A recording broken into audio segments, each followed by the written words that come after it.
Good morning, Cape Jervis. Oh no, Penneshaw. I'm getting one step ahead of myself. We are here on the ferry, the Kangaroo Island ferry, going to Tasmania, to the Australian Electric Vehicle Association National Conference. Twig, are you excited? Going to Tasmania, first time to Tasmania. And we've got the spare in the back. Probably need to do a better job of strapping it down, but oh well, we'll work on that a bit later. Got the swag, everything there, and there's the ferry. Oh, excuse me, guys. Good job. Let's go to Tasmania.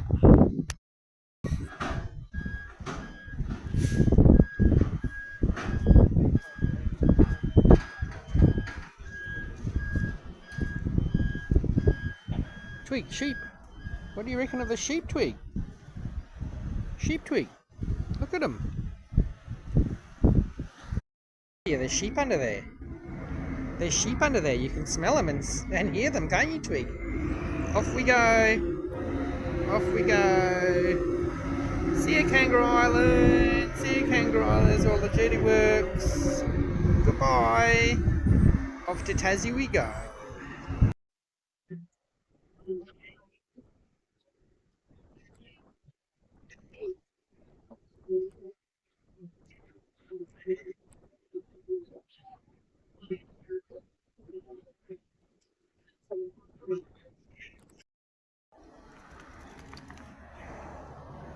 Strange sense of deja vu.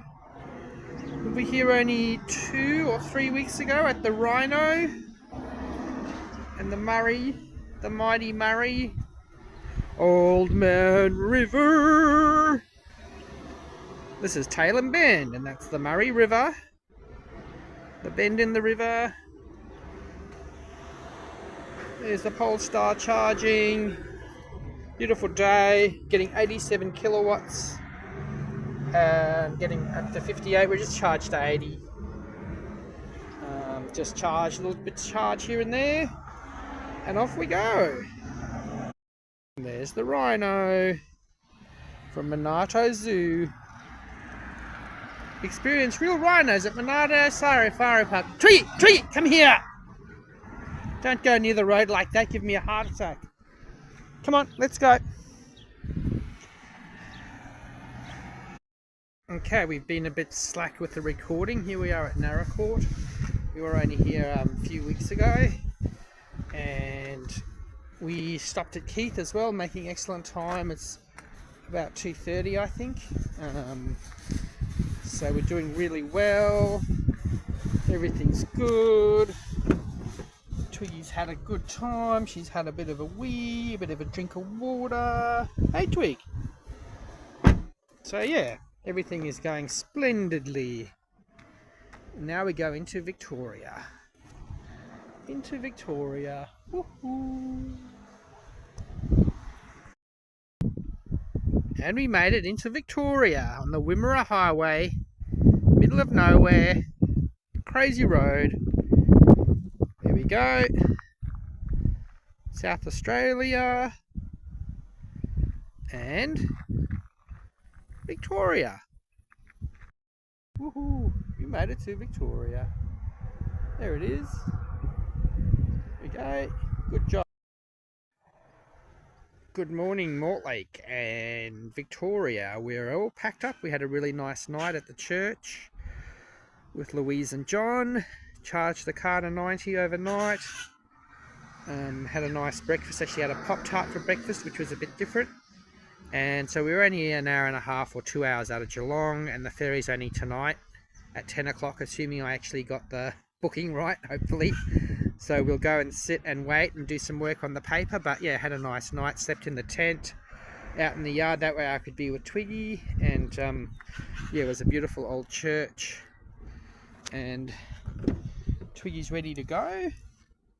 Tasmania, Twig? You ready to go to Tasmania? Alright, thanks for watching. Onwards, another road trip continues. Okay, here's our Google mapping. I don't know why LTE's out. That's a bit weird. Yeah, Spirit of Tasmania, Geelong, 1 hour 45 minutes, 12:05, getting there with 56%. Perfect. And must have been cold last night because the snow symbol's on. But yeah, Google Mapping is just amazing. See, it's all there. It tells me everything I need to know. And start. Offline, no traffic data. I don't know what's up with that. We'll see what happens after this. She comes, Spirit of Tasmania 2. Pulling into port. The new port at Geelong. There's cars. Stormy weather. In comes the ferry.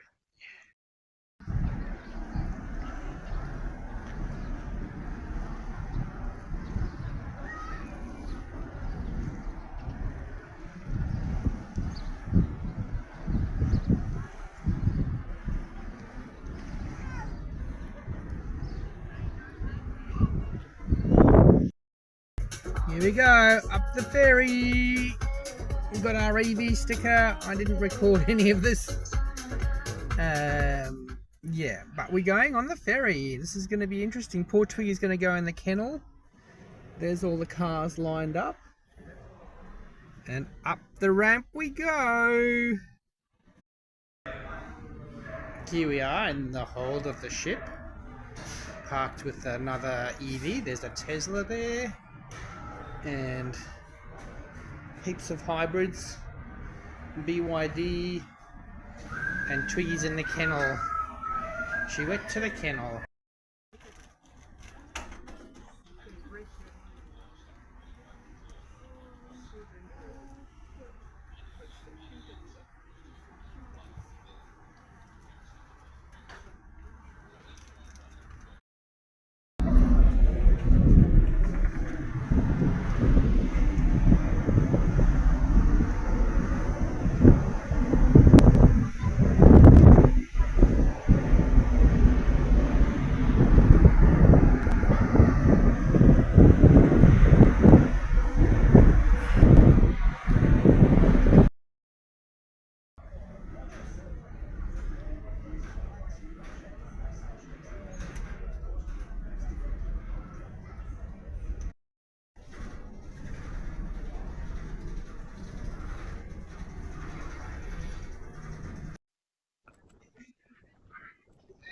This my first time too. Alright. So he says that then. Yes, but I live on Kangaroo Island, so I live on the island. Alright.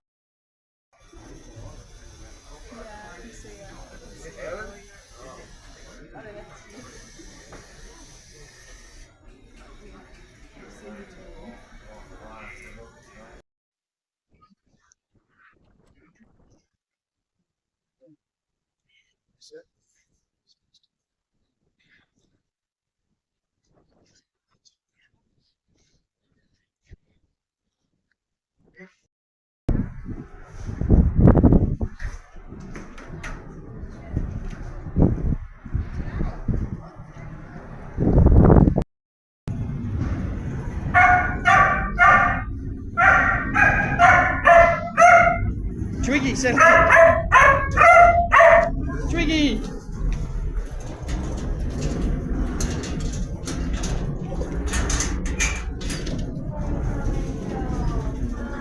Twiggy, you okay? Psychologically damaged? There it is, the ferry. So I didn't go into it, but the bloody thing, it was one of the scariest trips I've had in terms of boats and planes, because I think it threw a bearing. That's what the word is on board was. But about 3:40 a.m. it just suddenly, all of a sudden, just snapped, started vibrating like crazy, and yeah, I was like, holy shit, where are the lifeboats? And it was really rough, and they just kept going for a little bit, and then they slowed down. And word is that they, excuse the trucks, that they went down to one prop, but I don't know whether that's true or not. But bloody hell, that was scary. That was not a very good feeling, because I was sitting right above where the prop was, I think, and yeah, it was super loud vibration. Everybody woke up, not good. So we'll see if we come back on the same boat. But I was ready to stay on Tassie. And poor Twig, you saw her there getting off. She survived. A bit scary, wasn't it, Twig? Scary boat. Very scary boat. Alright, we made it. We're in Tasmania, new state. State number 8. Here we go. We arrived at our lovely cabin. And they're lovely people here. Very nice at Discovery Parks, Hobart. They let dogs in, which is fantastic. Twiggy's still recovering from a traumatic experience last night, although I think I was more traumatised than she was. Twiggy, no. So yeah, that's the cabin. Very nice. Car, we're going to go into the city. There's a lovely drive down. Tasmania reminds me of New Zealand, which is weird because I've never been to New Zealand, but just the kind of old school houses and old buildings and green rolling hills, everything looks very New Zealand. And lots of EVs on the road too, not just crappy Teslas, but really wide, diverse. Saw a couple of Ioniq 5s and Ioniq 6, EV6, I-Pace I think I saw. Yeah, so Tasmania is the land of EVs, so thanks for watching. We're going to the city now. And there's just the little things that you notice. Like certainly, they're not called petrol stations anymore. They're called energy stations. You know, the petrol pumps are actually getting ripped out and replaced with fast chargers. A lot of small local petrol stations, unfortunately, have closed down because everyone's charging at home in those areas. There's Teslas everywhere. Basically, it's the Norwegian Commodore. Like they're absolutely everywhere. But there's also little things. Like you can actually tell that the snow on the road is actually whiter than it used to be. It used to be like a black sludge thing, and now it's actually it's whiter, like literally whiter. And you can actually tell when a diesel car comes by because it smells so bad. It's disgusting. And yeah, I don't think you'd be able to do that here. Just for a bit of fun. Everyone says, well, Australia, we're different. You know, we drive so far. We want to drive at least, you know, twice around Australia a day. You know, we do that all the time. About 1,200 k's. Maybe let's do it twice, 2,500 k's. Well, in Norway, we could drive from south to north. It's about 2,600 k's. That's the same distance from Sydney to Cairns in a day if you want to. Like, hey, let's do that. I don't think the WA charge up grant scheme, which is a 50-50 matching scheme for charging infrastructure. And I was trying to help a roadhouse in Munglanup, which is 80 kilometres west of Esperance. It's a single roadhouse. It's also the GPO and the corner store and the pub and everything. And we wanted to get a charger installed there, and they needed a supply upgrade. And it was so difficult to get electricians to come out and look at the site. The supplying a charger and screwing it to the wall was the easy bit. The supply upgrade was a mammoth task, and he would still be left with maybe a $7,000 or $8,000 bill. He's lucky to make $200 a day. All right, so I mean, should we be moving towards a supply upgrade model rather than framing it around charging, because there's other benefits to that? Yeah, supply. Yeah. So I'll take the supply point from a heavy vehicle perspective, if I can. It's a really difficult one for heavy vehicles because if you have, say, 10 trucks looking to charge at the same time, it becomes a problem both in terms of the space for them all to be charging at the same time, as well as the sheer supply of electricity required. Then there's the point that most trucks are going to be charging in Wodonga, Mildura. These are places that are not easily installable, right? Not to say that they're difficult places themselves, but they're slightly further away than just putting a curbside charger in Parramatta.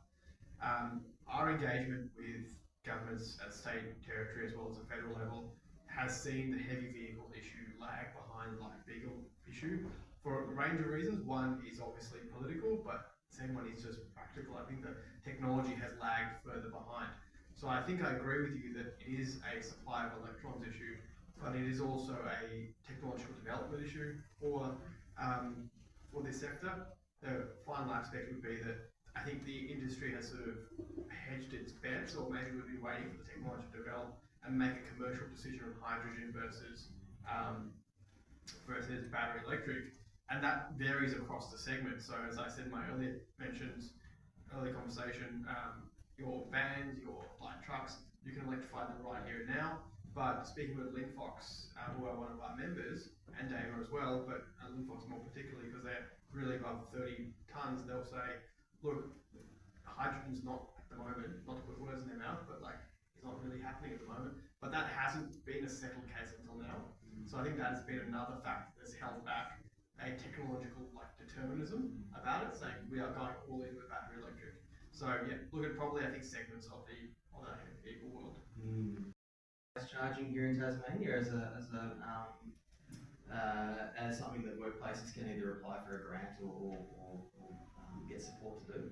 Yeah, that was the very first program we did back in 2017. We did a dollar for dollar grant for destination kind of workplace charging. Currently, we've just released Tasmania's emissions reduction and resilience plan for transport. Bit of a mouthful, called an ERP, terrible acronym, let's move on. So there's a range of key priorities in there and a range of future funding opportunities.